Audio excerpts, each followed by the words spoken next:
పిత పుత్ర పవిత్ర ఆత్మనామమున ఆమేన్.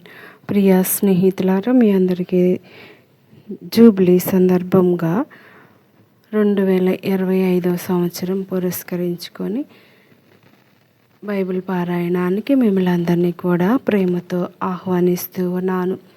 ఈనాటి బైబిల్ వాక్యం అపోస్తుల కార్యములు 3-4 అధ్యాయాలు చదువుకొని దేవునిలో ఎదుగుదాం. కుంటివాని స్వస్థత.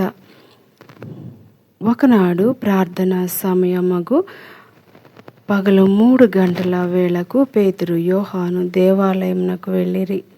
ఆ దేవాలయమునకు అందమైనది అని పిలువబడేడు ఒక ద్వారం కలదు. ఆ ద్వారం వద్ద పుట్టుకుంటివాడు ఒకడు ఉండెను. దేవాలయంలోనికి పోవారికి భిక్షము అడుగుకొనుటకై ఆ కుంటివాడు ప్రతిదినము ఆ అందమైన ద్వారం వద్ద మోసుకొని రాబడుచుండెను.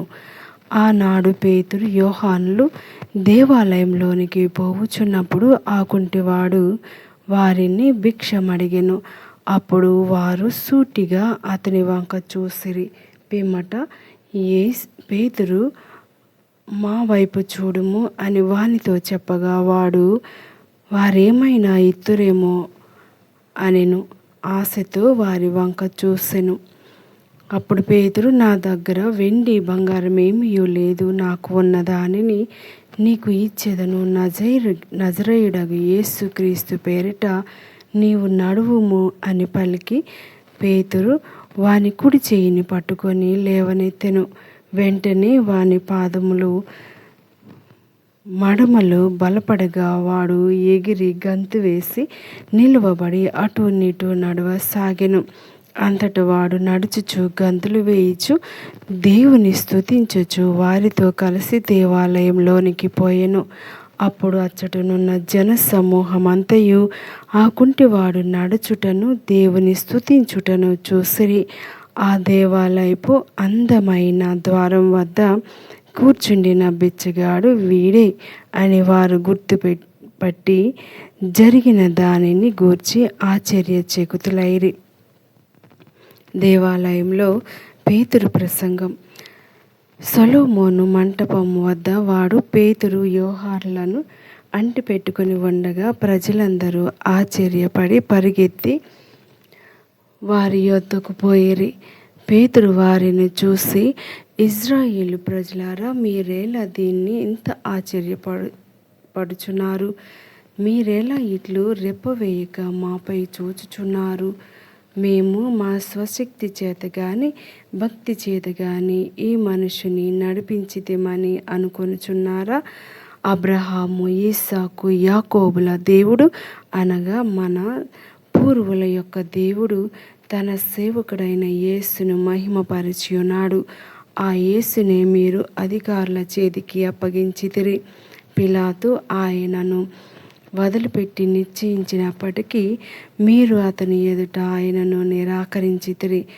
ఆయన పవిత్రుడు, నీతిమంతుడు అయిన మీరు ఆయనను నిరసించితిరి.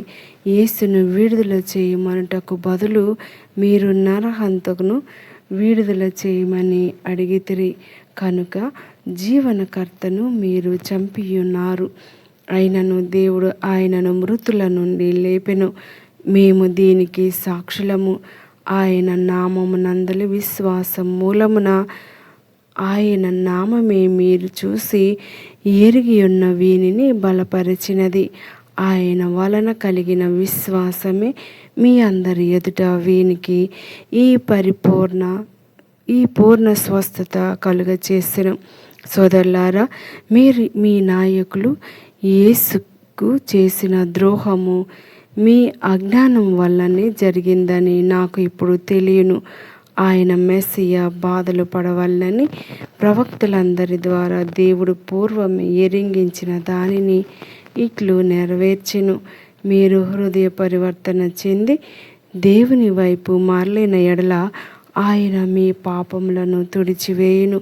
అప్పుడు ప్రభు సమక్షము నుండి ఆధ్యాత్మికమగు విశ్రాంతి కాలంలో వచ్చును. మీకై నియమింపబడిన మెస్సియా అను యేసును అప్పుడు ఆయన మీకు పంపును. పూర్వము దేవుడు తన పరిశుద్ధ ప్రవక్తల ద్వారా పలికినది అంతయు నెరవేర్చు కాలము వచ్చు వరకు యేసు పరలోకమందు ఉండవలెను. ఏలైనా ప్రభువైన మీ దేవుడు నన్ను పంపినట్లుగా మీ సొంత ప్రజల నుండి ఒక ప్రవక్తను పంపును. అతడు చెప్పినదంతయు మీరు వినవలెను. ఆ ప్రవక్త చెప్పుడు దానిని వినని వాడు ఎవడైనను దైవ ప్రజల నుండి వెలివేయబడి నాశనము చేయబడును అని మోషే చెప్పెను. సమూయేలు అతని తరువాత వచ్చిన ప్రవక్తలందరూ ఈ దినములను గురించి ముందే ఎరింగించి ఉండిరి. దేవుడు మీ కొరకే తన ప్రవక్తల ద్వారా వాగ్దానములు చేసెను.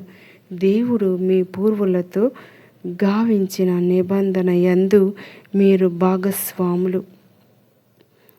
నీ సంతానము ద్వారా నేను లోకములో ఉన్న ప్రజలందరినీ ఆశీర్వదింతును అని దేవుడు అబ్రహాముతో చెప్పినప్పుడు ఆ నిబంధన జరిగెను. కనుక మీలో ప్రతి వాడును తన దుష్టత్వమును మరలనట్లు మిమ్ములను దీవించుటకు దేవుడు ఎన్నుకొన్న తన సేవకుని మొదట మీ యొద్దకు పంపియున్నాడు అని వారితో చెప్పెను. అపోస్తుల కార్యములు 4వ అధ్యాయం. విచారణ సభయందు పేతురు యోహాను జనులతో ఇంకను మాట్లాడుచుండగా అర్చకులను దేవాలయపు అధిపతియు సద్దూకయ్యులను వారిపైకి వచ్చిరి. చనిపోయిన వారు మరలా జీవంతో లేతురను సత్యమునకు నిదర్శనముగా యేసు మృతులలో నుండి లేచినని ఆ ఇద్దరు అపోస్తలులు ప్రజలకు బోధించుట చూసి ఆ అధికారులు మండిపడిరి. వారిని పట్టి బంధించి అప్పటికే సాయంకాలమైనందున మరునాటి వరకు ఆ అధికారులు వారిని చెరసాల యందు ఉంచిరి. అయినను వారి సందేశమును విన్న పలువురు విశ్వసించిరి. అప్పుడు వారిలో పురుషుల సంఖ్య రమారమి 5,000 అయ్యెను. మరునాడు యూదులు నాయకులు, పెద్దలు, ధర్మశాస్త్ర బోధకులు యెరూషలేములో సమావేశమైరి. ప్రధాన యాజకుడైన అన్న, కేఫా, యోహాను, అలెగ్జాండ్రు ప్రధాన యాజకుని కుటుంబమునకు చెందిన వారందరూ వారితో ఉండిరి. వారు ఈ ఇద్దరు అపోస్తలులను వారి ఎదుట నిలువబడి, మీరు ఏ శక్తితో ఎవరి పేరిట దీనిని చేసితిరి అని వారిని ప్రశ్నింపగా, పేతురు పవిత్రాత్మతో పూరితుడై, ప్రజానాయకులారా, పెద్దలారా, ఈ కుంటివానికి జరిగిన మేలును గూర్చి అతడు ఎట్లు బాగు చేయబడినని మీరు ఈనాడు మమ్మును ప్రశ్నించుచున్నారు.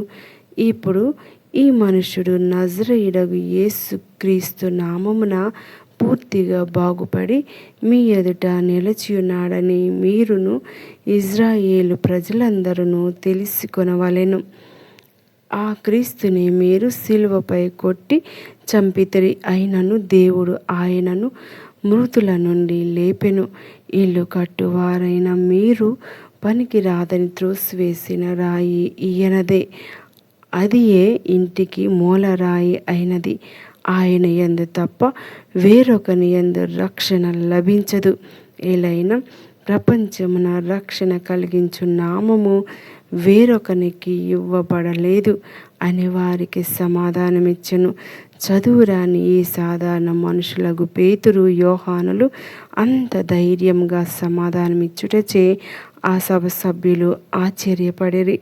వారిద్దరు నిజముగా యేసు యొక్క సహచరులై ఉండిరని అప్పుడు వారు గ్రహించిరి. స్వస్థత పరపబడిన వాడు పేతురు, యోహానులతో అక్కడే నిలవబడి ఉండుట చూచి అధికారులు ఏమీయూ ఎదురు మాట చెప్పలేకపోయిరి. కనుక ఆ అధికారులు వారిని బయటకు పొమ్మని చెప్పి వారిలో వారు చర్చించుకొనదొడగిరి. మనము వీరిని ఏమి చేయుదము? వీరు చేసిన అసాధారణమైన అద్భుతం యెరూషలేములో నివసించు ప్రతి వానికి తెలియను. మనము దీనిని కాదనలేము. అయినను ఈ విషయము ఇకపై ప్రజల్లోనికి ప్రాకిపోకుండా వారు ఇంకెన్నడూను యేసు పేరిట ఎవరితోనూ మాట్లాడరాదని హెచ్చరింతుము అని నిశ్చయించిరి. కనుక వారు వారిని లోనికి పిలిపించి యేసు పేరిట వారు ఎంత మాత్రము మాట్లాడరాదని బోధింపరాదనియు ఆజ్ఞాపించిరి. మేము మీ మాటను పాటింపవలెనా లేక దేవుని మాట పాటింపవలెనా? దేవుని దృష్టిలో ఏది సమంజసమో మీరే నిర్ణయింపుడు. ఏలైనా మేము మా కన్నులారా చూచిన దానిని గూర్చి, చెవులారా విన్న దానిని గూర్చి మాట్లాడకుండా ఉండలేము అని పేతురు యోహానులు వారికి బదులు పలికిరి. ఆ కుంటివానికి జరిగిన అద్భుతమునకై ప్రజలందరూ దేవుని స్తుతించుచు ఉండుటచే సభవారు ప్రజలకు భయపడి వీరిని శిక్షించు విధమేమియు కనుగొనలేక